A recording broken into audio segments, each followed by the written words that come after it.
And welcome into Morning Brew with Jaffe and Razor, a legit morning brew, as Razor and I made the decision, along with RC, I think the right decision, to not record immediately after the Nashville Predators game, the game that saw the Boston Bruins lose 4-0, empty net goal made it 4-0. A lot to talk about from that game, but more importantly, Razor, we're just going to talk about where we're at with this team that has gotten off to what I would call a very inconsistent start. Before we get to that, I'll tell you what isn't inconsistent is Fazenda Coffee. They are always consistent with the product that they deliver, including the Morning Brew Blend. The Morning Brew Blend can be found at Shaw's and Star Markets in the greater Boston area. And go to fazendacoffee.com/morning brew if you want to order the brew blend for your home or any one of their other umpteen, I don't even know how many it is now, other different blends from light roast to very dark roast. Fazenda Coffee has got you covered. fazendacoffee.com/morning brew. And as a reminder, these fancy hats that we are wearing should be in. In fact, that's one of my calls today to see if the rest of them have come in. I know some have been done. And Fazenda Coffee is going to be a big distribution point for us. So we thank them for that. All right, Razor. Partner, I'm glad we didn't do it after the game. It would have been 1 a.m. start. I don't know if the alarm would have gone off for you and RC. RC, I don't know if you were sleeping or not then. I'm going to assume Razor was at 1 in the morning. Sound asleep. Sound asleep, absolutely. I think I'm getting a smile from RC behind the curtain as well on that. Not a great game. I'm not going to question effort, but I'm going to question execution. There were some moments of goodness, as I like to say, Razor. Some, but nowhere near enough. And they didn't match the desperation or the possession of the Nashville Predators, who came into the game winless in 5. And now the Bruins are 3-3-1, which isn't awful, but it feels like between the Utah game and this game that they left valuable and very obtainable points or attainable points on the table. Yeah, in one way, it seems like it should be an easy spot, but it's a tough spot too. You don't really want to play a team that hasn't won at this point in the season, 5-6. Like it's just inevitable they're going to win, and you're at the end of a road trip, and you've been away a while, and doesn't excuse the actual product on the ice. But I was thinking before to that last night's game, like, this just doesn't feel good. Didn't feel good. No, doesn't feel good no matter what. So, but yeah, it's an odd. And we talked about it. Listen, we said it, like they're not going to have a 10-0 start this year. They're just not. We've had that the last 2 years where it was just they were in the playoffs at the end of October and life was great and you just kind of cruised. And I know neither one of us thought that was going to happen again. And here we are. It's looked at times worse than that though. And I think that's the concerning part. That's where, again, part of those 10-0 starts has lulled people into thinking how easy it is at the start of the season for the NHL, but also on the other side of it, the way they've played has made it much worse as well. The 3-3-1 record is what I'm referring to. Last night, just the penalties. The first period was just penalties, just like the trippings and the high stickings in the neutral zone and in the offensive zone. They're absolutely killers. Absolutely killers. You're never going to win. They're going to catch up to you. Monty said as much after the game. It's just, it's lack of focus. It's lack of confidence. It's lack of a lot of things. And can I ask you this too? Is it trying to do too much by certain guys as well? Meaning, I'll use Max Jones as an example. Well, he overtly showed emotion that he didn't agree with the second call. It was an obvious tripping penalty. Oh my God. Okay. Right. This tripping as it gets. Yeah. I've rarely seen, we've already discussed this before in the past. I've rarely seen a player admit that they got a penalty. It's always shaking their head. They can't believe it. When you got a penalty, but he did a lot of things right on that play until he gets in on the forecheck the second time, and he swings his stick and it takes the foot out. Like it's like, that's where when things are going well and you're thinking the game well, and I'll use the C word, confident, you don't do that. Your stick goes to the puck instead of swatting carelessly at somebody's skates. Okay. Max Jones isn't the only player. We saw Riley Tufte do it in Colorado. But by the way, both of those guys, though, are new players. Are they trying to do too? Are they trying to show so much that they belong that they're not thinking that they're doing instead of like she playing the game the right way? I don't know. I am not coming up with any excuse because Razor, when you lead the league, albeit they're tied now, I think it's with San Jose with times shorthanded. You don't want to be tied with San Jose for anything. But right? Thank you. Okay, that's the worst indictment. That I'd rather them be last on their own than tied with San Jose because that's telling. That's very, very telling. Enough. It's like, and we say they're correctable, but to me, would you agree that especially these penalties? Okay, we'll talk puck possession in a moment and decisions with the puck. These penalties, this is a mindset thing. This is a mental thing and more than a physical thing, in my opinion. Would you agree? I would. It's because it is based on confidence and making plays. I hope it's mental. I think it's easier. It's correct if it's mental. If it's physical, I would say the San Jose Sharks is physical. They're just not good enough. So they get put in spots. They're behind plays. They make bad plays because they're not good enough. I don't think that's the case with the Bruins. I hope that's not the case with the Bruins. And I that makes it more correctable if it is mental, that they have to just start moving their feet a little bit and relaxing a little bit. We didn't talk after the Utah game. That was on Saturday night. We had some other stuff going, and we didn't do a morning brew with Jaffe and Razor. I was disappointed, very disappointed by the Nashville game. Again, not that they lost, but kind of like how they lost. Maybe that's the thing. But in Utah, I know they get a point. I don't feel like that was a good point, though, Razor. They're up 1-0. They have some other opportunities to make it 2. They can't extend the lead. They get an unbelievable performance from Jeremy Swayman. I mean, he was Swayman-esque that we had gotten used to seeing last year. And the players in front of him don't reward him, so to speak. They don't pick him up. And here you're playing a team that is very much impacted by 2 major injuries on their back end. They're playing a very inexperienced, nowhere near as good a blue line as it could have been. And they don't take advantage of that. And while I understand it's still a point, I don't find it a good point. So, you had your chance for 2, and then an overtime tripping penalty by Pastrnak as well. There's no need for that there. So this is, when I say problematic, I understand they're not going to win every game. I'm not saying that the sky is falling, but what I'm saying is I'm at the point with regard in particular the penalties and some of the puck decisions, especially kind of losing the puck in their own zone all too often. These have to be corrected much sooner than later. I know we're not even to November, but Razor, these to me are a mindset thing. They have to get corrected soon. Yeah, they do.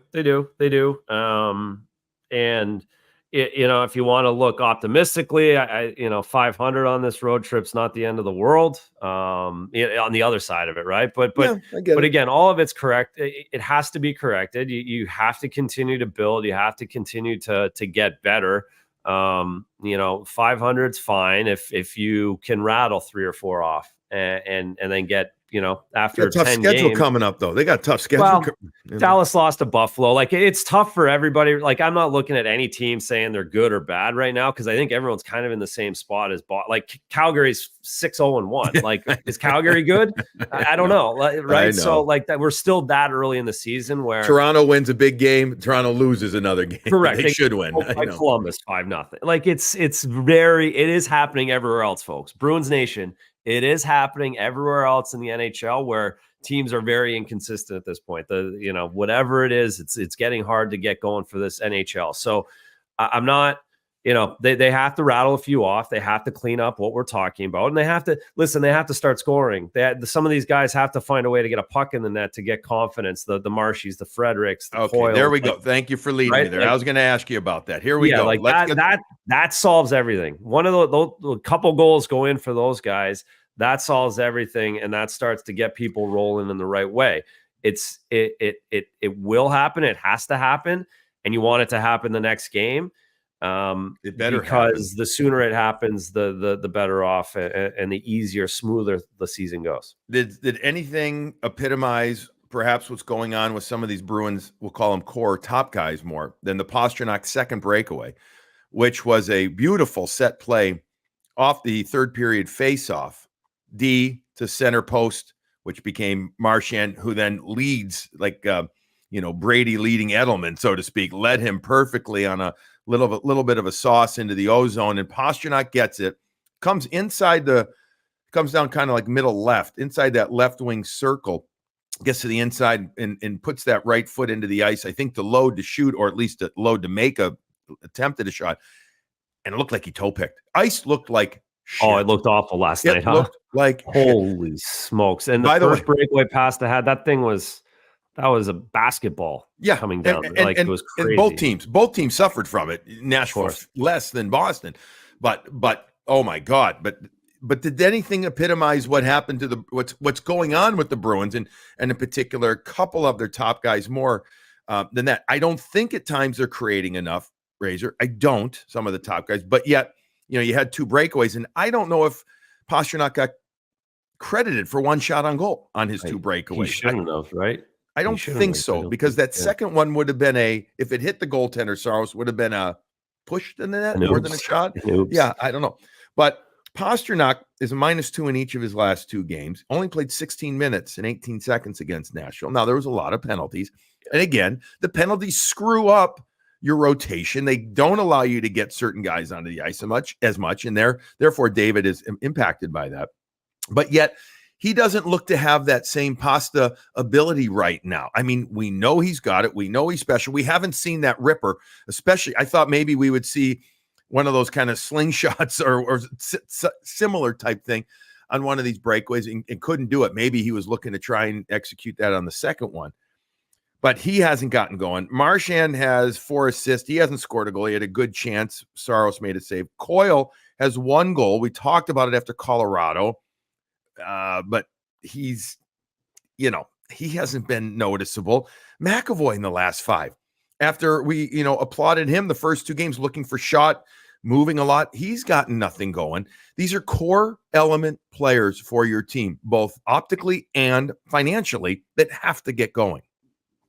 The games are too close not to have these guys getting on the board, and they know it. Listen, they know it much better than you and I know it, and I'm sure they're feeling it a little bit. I'm sure that was not an enjoyable plane ride home last night or today, whenever they flew home. And they know they have to grind away here and get on the board. And it's not, I don't think there's really no rocket science behind it. It's just simplifying and having things go your way. Keep going to the good areas, keep grind, second effort league, as we always hear, and that stuff breaks through. Again, there's no magic wand to this. It's just a matter of process and work and all the things that they're saying. Haven't seen a full 60-minute effort yet. No, that's another hockey cliche, and it's possible to have a perfect game. You can have close to it, but it's hard to have them regularly, especially early on in the season. But Razor, even the Colorado game, which was very, very good at 5-on-5, really excellent at 5-on-5, the PK wasn't effective. Now, again, you're going against a damn good power play when everybody's going there. Geez, Cale Makar leading the league in points right now. This kid is really matured into the dominant all-world player that we knew he was, but he's really even getting better. But yet we haven't had one of those games where like 95% of it was really, really good. I don't know about you, but I'd love to have one of those. Just to, again, I think, and while optics aren't the end all be all, I just feel it's important, for going back to that C word again, confidence, to have at least one of those games that you can pull video from and say, guys, we can do it. We can do it. We can do it type of thing. We haven't seen that type of effort. It's the power play hasn't been effective, or the penalty kill didn't come through in a couple of games, or, turnovers or penalties or whatever. There's too many. This is what's been happening wrong. With all that said, we're through 7 games. Yeah, that's it. Is there a number that we're going to get to? I don't think you wait until, and I hate saying U.S. Thanksgiving. I'll do it because I know we got a lot of Canadian listeners, and they just, a belated happy Thanksgiving, by the way, to our Canadian followers, listeners. But you don't wait to that point. You just don't. I think the league is going to be too tight. When I mean don't wait, what does that mean? I don't know. I mean, Is this where you got to make a move to call up? I'm throwing, and we already got a shitload of questions about Fabian Lysell, so we'll get it kind of out of the way right now. Is that where we're at?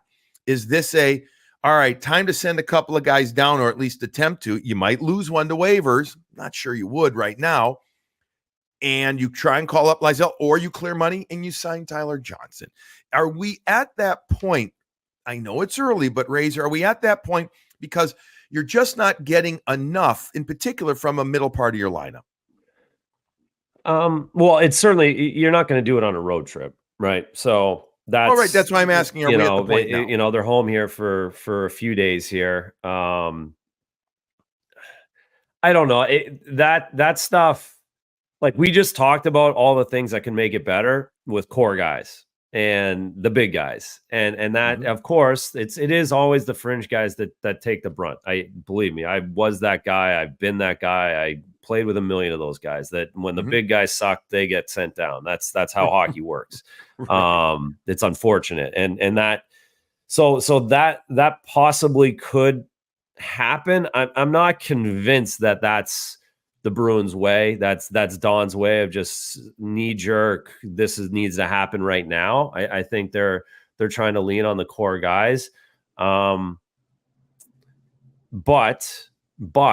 they haven't got enough from the middle. And if you are Brazeau, if you are Jones, if you are Tufte, you are not sleeping great.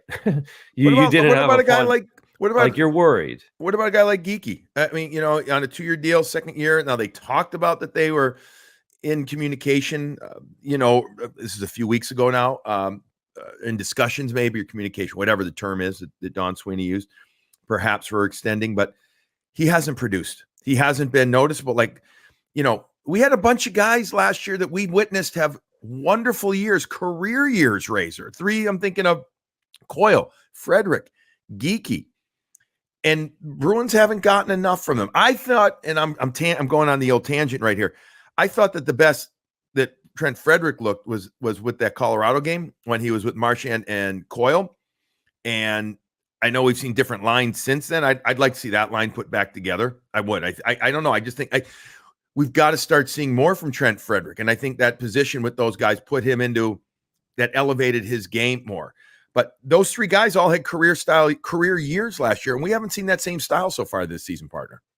No, and it gets, again, it's early, but it does start to get more difficult if you haven't had a good start to get those career numbers again. And we talked about them needing those kind of numbers again, if not building on them, for the Bruins to find offense. So that's why the offense has gone dry a little bit, is those guys, and that hasn't been the case. So Geekie's not going anywhere, but Geekie has definitely found. I mean, he sat out a game that didn't happen last year. Once he got cooking, he wasn't put on the bench. Right. He got, so obviously there's messages being sent to him, and he's got to turn his game around, because it is vital that he gets scoring, gets a shot off, gets to the front of the net, can, played on the power play last year. So right. He does need to get going. He's not going anywhere, but that's certainly, he's had messages sent to him, like Brazeau, like Tuff, like those guys have. Yeah. I'm wondering if, now that they're coming back from a road trip, and if they might take the chance and try and send some guys to the American League. I think they might. And I get what you're saying about it's not the Bruins way, but on the other hand, if the guys aren't playing a lot here and they're home for 5-6 days, they got a game Thursday, Saturday, and then Tuesday, I believe, those 3. You can also send a guy down, and it does kind of also send this. It's a dual purpose. Go play and earn your way back, and also it sends a message, I think, to others as well. And it wouldn't surprise me. Now the question is, do they call up somebody else? I don't know. I haven't seen Fabian Lysell play. I've seen the highlights, but to say that he's earned it totally, bud, I wouldn't. I don't know about you. I'm not educated enough to say he's absolutely. Now, he's got skill. We know that, but we didn't see enough in training camp. However, has he done enough? I guess we'll find out. The eyes of the Bruins, their management, will tell us that if he's ready to be called up. And then the flip side, or other side, do they have enough with the salary cap room with Tyler Johnson? And is that the thing? He seems to be very okay hanging out, waiting right now and doing that.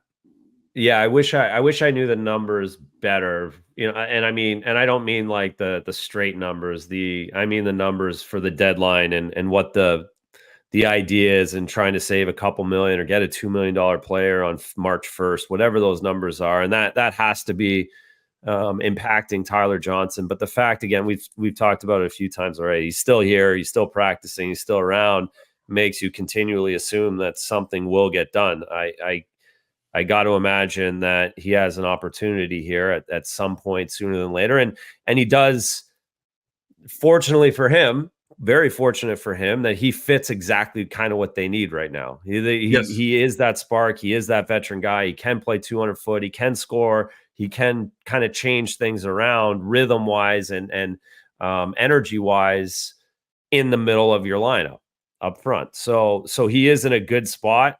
I got to imagine he's watching and somewhere deep down thinking, I can help this. I can, I'm going to stick this out because I'm going to get a chance and I'm going to make a difference. Yeah, it'd be interesting to see what they do with it coming up.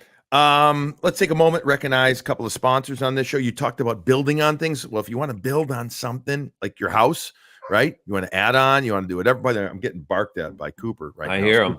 Yes, he is outside sitting on there. He's got his Bay Dog collar on, by the way. There's a little shout out to Bay Dog, our wonderful people there. Go check out baydog.com. But he's just looking at me, and I can't let him in right now. He's just going to have to sit on the porch. But let's talk about Graciano Construction, serving Boston and the greater Metro West area. And really, if you got something going on around Massachusetts, just give him a call in general. Graciano Construction Razor is the contractor who will help you refresh and revitalize any space that you have. They can and will do it all. GracianoConstruction.com is the place to go, or call them 508-330-7589. Doug Graciano and his crew somehow make doing home renovation projects less stressful and almost at times even enjoyable, especially just the communication with them is excellent. So they are very respected and they are respectful of their customers. Go check out GracianoConstruction.com. And why don't you take, you take Sparks right now, what if you don't mind? And I'm going to go let Super get Cooper him. in, Yeah, I can. Otherwise, the neighborhood is going to be. So with Super Cooper getting a shout out here on Morning Brew with Jaffe and Razor. Way to work, Coop. Way to work your way into it. Sparks Machines, the Bruins had their machines on the road. It's the best purchase I have made hockey-wise, equipment-wise for my family. The kids were down there sharpening. Last night before the practice, my 11-year-olds go down there. They put the skate in the machine. They press the button. They change the dial. It's as simple as it gets. There's over 100,000 of them out in the market, and rightly so, because it is a thing of beauty. So if your family sharpens skates on a consistent basis, this Sparks machine is an absolute no-brainer. Make sure to go to sparks.hockey.com. Use the code BREW50 for $50 off your new machine. I cannot recommend it enough for any hockey family out there. Outstanding job. Which, by the way, this is you're kind of like, your co-host here, but speaking of outstanding, I think you're going to do an outstanding job co-hosting, not even co-hosting. You're going to be the host. What are they calling it? It's altcast, right? It's not unobstructed views. Unobstructed views. Yes. Yes. So that's going to Thursday. be. We'll see. I am nervous about. I'm taking a lot of cues from you and notes from, and thinking about a lot of questions that I need to ask those two guys. If you really want to screw up, take cues from me. I fly by the seat of my pants. So yeah, Razor folks is going to be doing this unobstructed views allcast on Nessun Plus. I'm actually doing ringside on Thursday night. I actually have done I don't know about hundreds. I've done easily 100 games. I don't know if it's 100, but between NHL radio and the old Versus. Remember when you were playing, I was with Versus and I was doing between the benches all the time. So it's going to be fun to be back down there. I've done it 2 or 3 times for Nessun, but I got a couple of ringsides coming up and you'll be up back in the booth and et cetera, et cetera. So anyways, we're all doing some different things. Check out. Yes, we are. Check that out. All right. So we just kind of touched on the middle six. I had some of that down, just scratched out as well. The Brazos, et cetera. I mean, quickly, let's play this before we get to. I got a bunch of questions that we're going to get to, and we'll wrap up this morning brew with Jaffe and Razor. I mean, lines. this has been a conundrum. You're still keeping the Kastelik line together. By the way, I'm playing them as a third line. Montgomery talked about it the other day. I'll give him 14 to 16 minutes now. Why not? Why not? They've earned it. Give it to them. So whoever doesn't earn it, unfortunately, it could be some guys that you think should be playing more, aren't going to get it. But I still think I'm going to go back. I'm going to try Marchand, Coyle, and Frederick again. I just like that line. I did. They played him for one game, and I'd like to see it again. I mean, the issue then becomes is who do you put with Matty Poitras? Or do you put him on the right side, I guess, with somebody? I don't know. I don't know if it works. If you're going Zacha, Lindholm, Pasternak, if you go back to that, then Poitras's got to play the middle. If you don't put Frederick with Marchand and Coyle, I guess you could put him in the middle and create a big line, right, of some other guys. And then you put Poitras on the right side with Marchand and Coyle. So it's a bit of a quandary, I think, right now, because nothing seems to be jumping out and grabbing it. Correct. That's the issue, right? It for me, the lines are somewhat irrelevant in that no one's jumping out and taking any of these spots, or anyone showing that, you know, they have chemistry with another player other than the fourth line. And that's like, I think it kind of proves what we're talking about is like, yeah, they're the third line. And it's because they've played so great. They're together. They stay together. That's so obvious. When it isn't obvious, it's because there's not enough good individual play. And that's kind of where we're stuck right now. That's where the coaches are stuck. They're trying to move things around, but when no one's really stepping out and showing, then it's hard to really know what to do. And that's where I'm at. I don't know. Does Poitras go on the right? Does Frederick go on the right? Like, they haven't been good enough, you know, collectively or individually to really have a good feel for that. And until we see a little bit of chemistry and some offensive zone time, a few good, like you said, even just a period of consistent shifts from three players that play together. Until we get that, it's really hard. And I think going back to the penalties again, that's made this very difficult as well, because you haven't played more than two shifts. Like, they switched the lines for the Nashville game and no one plays with each other the entire first period. They don't even get two shifts together to really know where they're at, because they're killing six minors. And that just makes it hard. And then you get to you're down. So then you start playing your offensive guys and you move those lines. It's been really difficult to understand what the line combos are because of the play and the penalties. Yeah. And the NHL is not the most, any pro sport league, Razor, it's not the most patient league unless you are completely rebuilding, like a San Jose, like a Chicago, and then you do things very, very differently. So you rarely see things stay together for more than two games if it's not going well. Yeah. But I go back again. I mean, I don't know. You can't just play three lines all the way, but if you can find three lines at least to get going, and then whoever's not going, make them the fourth line for that game, I guess. But let's take a couple of questions, comments. Austin Kluber talks about, let's see, Austin's, Ice Klubes is his handle.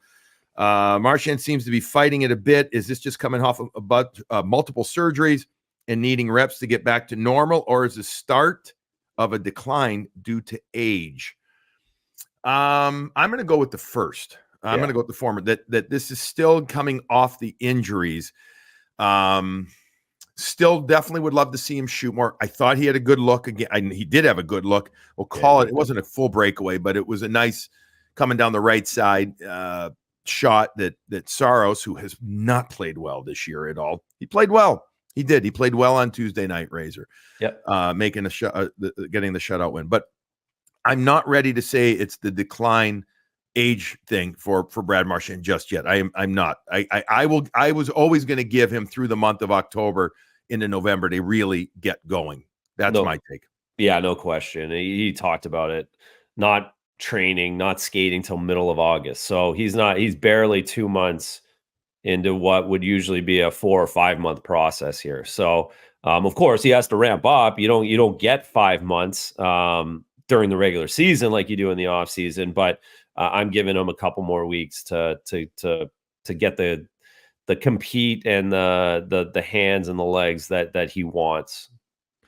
Maria Watertown, our friend Maria, the recent road trip exposed some flaws for the Bruins. She says a lack of speed and scoring balance. Is this potentially correctable with the current personnel? I go back to early in the show. Think so. Hope so. But needs to be proved, right? It needs to be shown right now. Don't think they have found their best mix yet, Maria. Obviously. And at times, their connectivity, I don't know, they feel a little disjointed to me, partner. Would you agree with that? Yeah, I feel like they're making the game so much more difficult than it needs to at times. The backhand plays in the middle, like I That's get maddening. it. That's maddening. 2 years ago, I get it. They won 60 games. Everything was perfect. They were all on the same page. But again, it didn't work in the playoffs. It didn't work because Florida took advantage of them making plays like that and exploited it. It doesn't. It's just really hard to connect. And if you're not 100% on the same page, like the Bruins aren't right now, that's the last play you need to be making. And it's just turned into so many icings and so many giveaways that for me, that's why they're not playing that quickly. That's why they look slow at times, because they're not making a simple play. They're trying to force plays through middle of the ice rather than just getting up and down the wings and putting pucks to the net. And that, again, I've prefaced this for a little while now, and especially when you're playing the Floridas and then the playoffs, like get pucks to the net and get greasier. That I really believe that. And some of these plays, rim the puck around the boards, get it out of the zone, punt it out of the zone. Don't look to backhand sauce through the middle. It's making them slow. That's where I see the slowness. Let me ask you something. I was on radio. I don't think I threw this by you yet, and I was thinking about this while driving in. Tell me if you agree or disagree or whatever with this, I'll say question / theory. So after you lose Patrice Bergeron and David Krejci to retirement, et cetera, after that unbelievable year that didn't end up working out, though, in the playoffs, but you had players the next year who came in, career year players, right?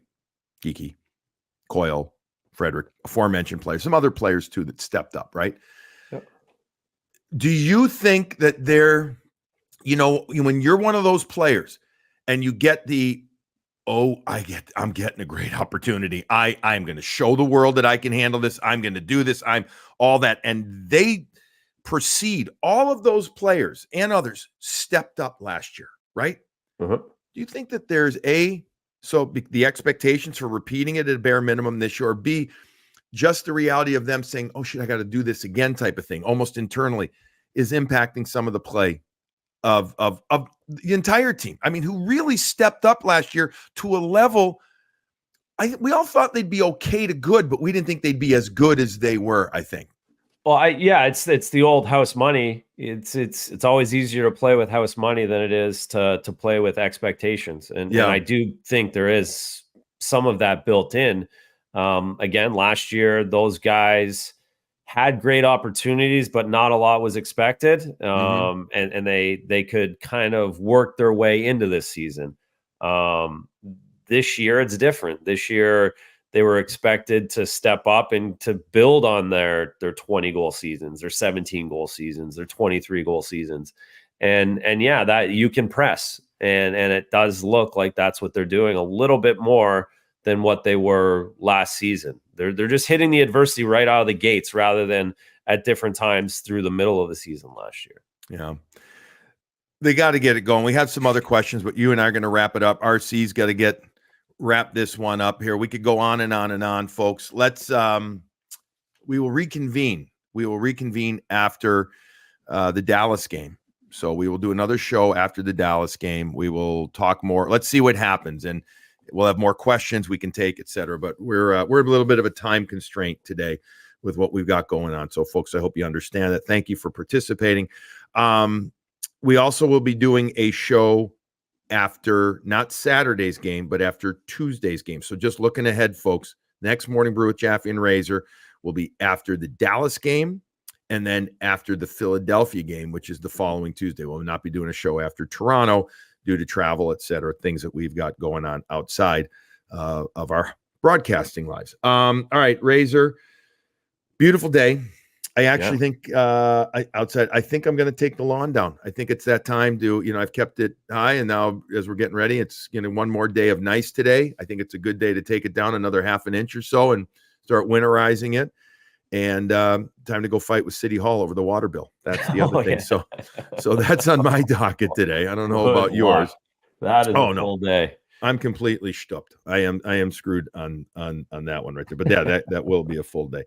All right, folks, the Bruins lose to Nashville 4-0. They end the road trip 1-1. They get set to take on the Dallas Stars. Many people have them as one of the favorites to make it to the Stanley Cup out of the Western Conference. A really good team who should come in, you would think, snarling a bit after losing to the Buffalo Sabres. Meanwhile, the Boston Bruins come home after losing to Nashville.